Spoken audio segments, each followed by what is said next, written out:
film opens with a wealthy family walking down a dark alley at night. A mugger comes up and shoots the parents, leaving the kid alone as he runs off.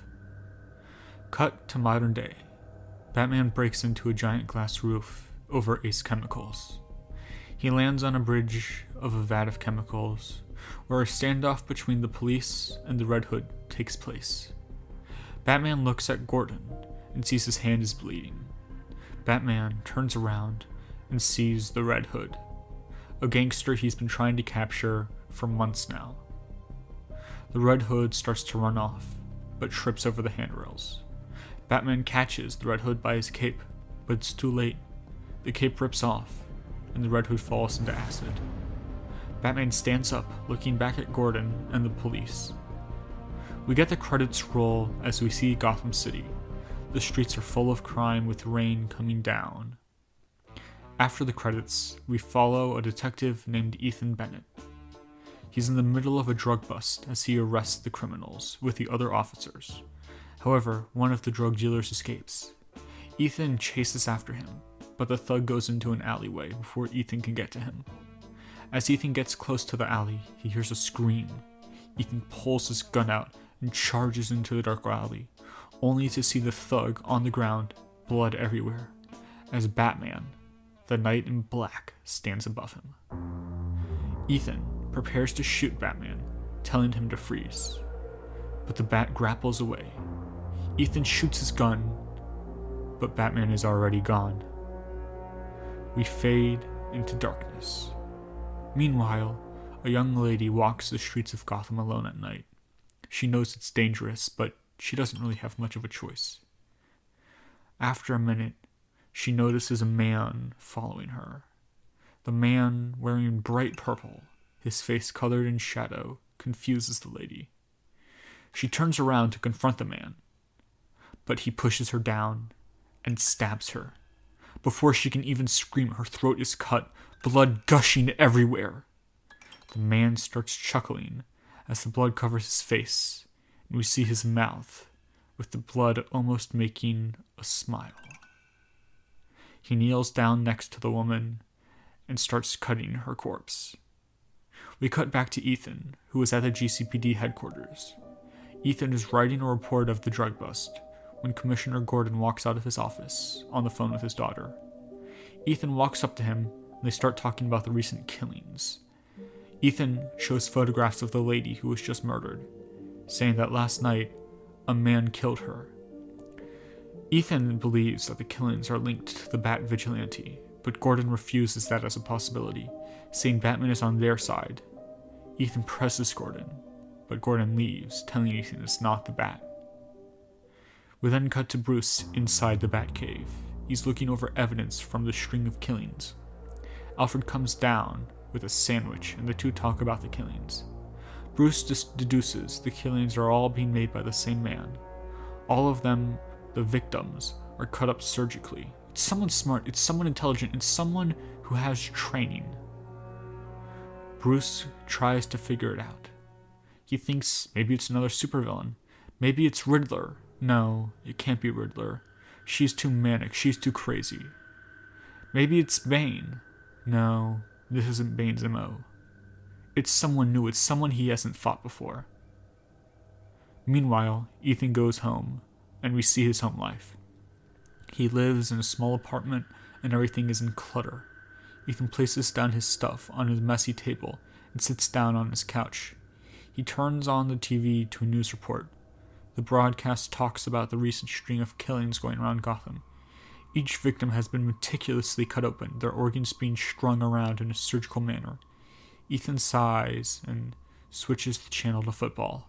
Gotham State versus Gem City. It's 10-8. As Ethan watches, he starts writing in his journal, taking notes about the Batman. We see he's done this for quite some time now, logging every instance of Batman's activities. We see doodles he's done of Batman's fighting Killer Croc, the Scarecrow, and even Clue Master. He sighs as he jots down tonight's events. Someone killed a woman, and someone has to pay. He goes back to the police commissioner the next morning, telling Gordon he needs more info. He needs to know why it's not Batman. He needs to know the truth. Gordon sits down with Ethan. Ethan, he's new here, but Gordon trusts him. He's not like the other cops here. He's not like Harvey. He knows something, and he wants Ethan to be better at his job. He talks to Ethan, telling him how Batman's been here for 2 years now. And throughout those years, him and Gordon, they've made a connection. They trust each other. Gordon takes a sip of his coffee, and he starts looking over criminal files with Ethan. He shows him the files of Bane and Cluemaster, of Riddler and Firefly, of all the villains Batman has taken down. Even a new one, a clown of sorts. Ethan and Gordon talk about this. They talk about how Batman has helped people. Ethan doesn't trust Gordon, but what other choice does he have? He can't take on the Batman by himself. Gordon tells Ethan not to worry about it, that Batman is a hero. Ethan doesn't believe his boss. He thinks Gordon is hiding something. That night, Gordon meets with Batman on the rooftop of the GCPD. He tells him that Ethan's looking after him.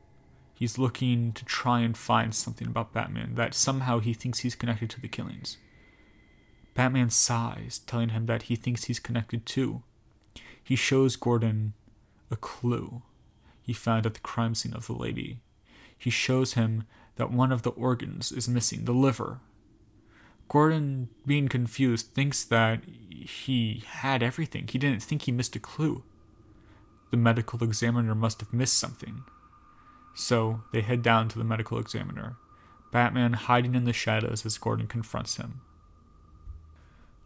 Both Batman and Gordon head down to Noah Cutler, the man in charge of examining the bodies, and they ask him why he missed such an important detail. Noah just exclaims, "Oh, my bad, I must have missed something," but Gordon is suspicious. He looks at Batman in the corner, the shadows covering him, and they both nod.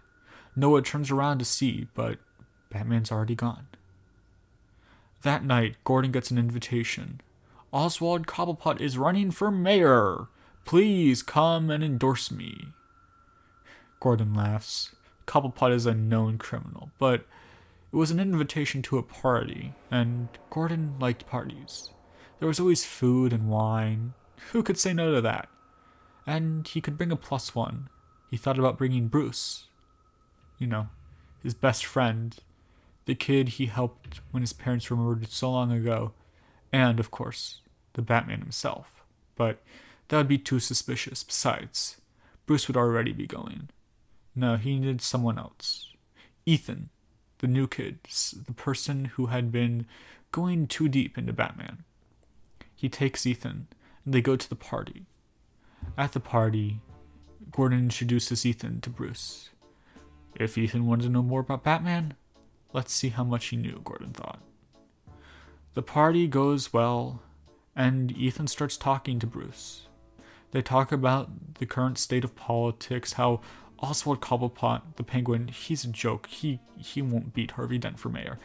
No, Harvey will win. It'll be fine. But then Ethan notices something. A scar on Bruce's neck. The same scar he saw the Batman had earlier that night when he shot at him. He realized the bullet didn't miss. It did hit Batman in the neck. Right there. Ethan leaves the party. He gets suited up, and he comes back in when the party is closed. He looks for Bruce, seeing if he's still there, but obviously Bruce had left at that time.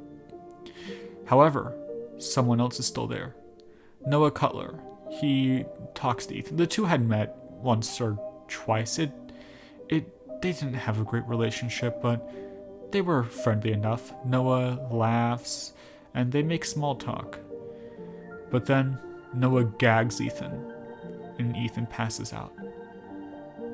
Batman gets a call from Gordon telling him that Ethan hadn't come to work the next day. He thinks he's been kidnapped by this mysterious man in purple who's been killing people. Luckily, Batman had figured it out. It was Noah. Someone that smart, someone who had always done his job correctly, couldn't have misplaced an organ like that. No, Noah knew something. He came to the GCPD, but Noah wasn't there. He had called in sick that day. So Batman went to his house, knocking down the door. And inside, there were organs all over the walls, all over the ceiling, the ground, everything. Noah was the killer. Inside, he finds a note addressed to the Batman. Come and meet me at Ace Chemicals. Batman rushes over in his Batmobile. They go, and he finds Noah Cutler in all purple and white, with Ethan Bennett in his hands, about to be dropped into a vat of chemicals. Batman immediately fights this man in purple, Noah Cutler, and Ethan is knocked to the ground, nearly missing the vat of chemicals. Ethan grabs his gun and he tries to shoot both Batman and Noah, but they're moving too fast. Both punching blows. Hit, hit, hit. They both are staggering on the bridge. Noah was wearing some kind of super suit, something that made him stronger, faster, smarter. Noah laughed as he stood over Batman after he punched him down. He said that he was not Noah Cutler anymore, but something more. He was like a human calculator, a device that could process information, and he realized organs are the key to eternal life. They help us grow, they help us breathe. The heart pumps blood, the brain controls everything. Livers, kidneys, appendixes, they all have a use. By taking them out of people, he could become something more. He could become a calculator. He was obsessed with the inner workings of people. He thought they were machines. But that's not all. He reveals to Batman that he knows he's Bruce Wayne. He knows he was the kid in the alley whose parents got shot. And he reveals that same night, his parents were also killed by Joe Chill.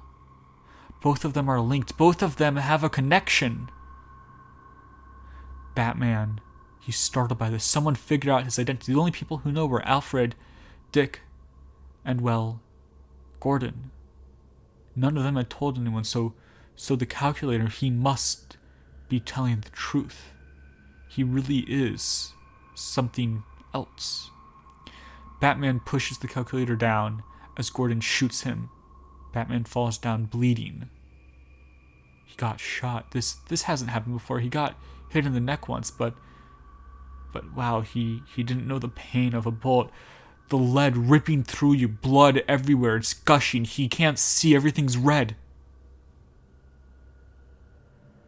He falls unconscious. The calculator jumps down, grabbing Ethan, smirking. He throws Ethan into a vat of chemicals and laughs as he grabs his gun and prepares to shoot Batman, but Batman's gone. The clever Bat, he had escaped somehow. He's right behind him. Batman punches the calculator down and grabs the gun.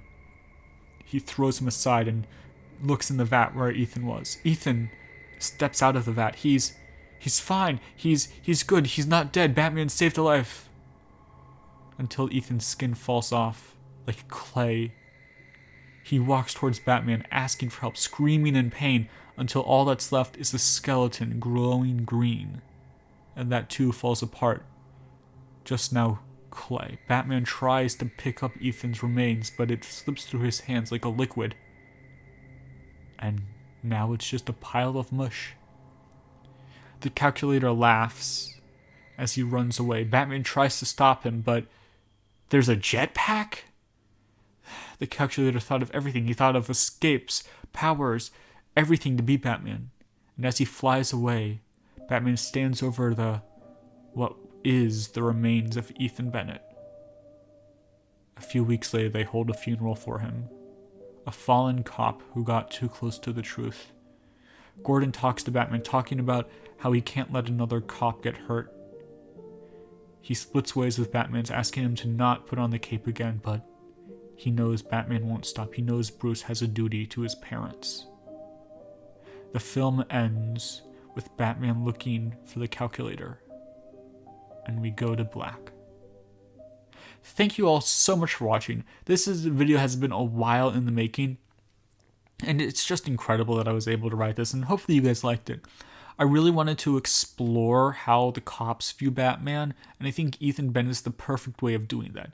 Sure, you have characters like Harvey Bullock, but I really wanted to see something new, and Ethan Bennett's only been used in the Batman TV show, so I think, seeing things from his perspective, how he's wary of the Batman and doesn't like him, and then gets caught up in this serial killer, it's really interesting. And I didn't want to focus on just Batman fighting a serial killer. We had that in 2022 with Batman and Riddler. I wanted to kind of have something like that, but still explore the cops' view of it, because we got some of that in the Batman and other Batman films, but I really wanted that to be the focus of this. So, yeah, I hope you guys enjoyed it. I will be doing my fan cast for Batman 2, Batman Knight of Ice. I wonder who the villain of that one's gonna be, folks.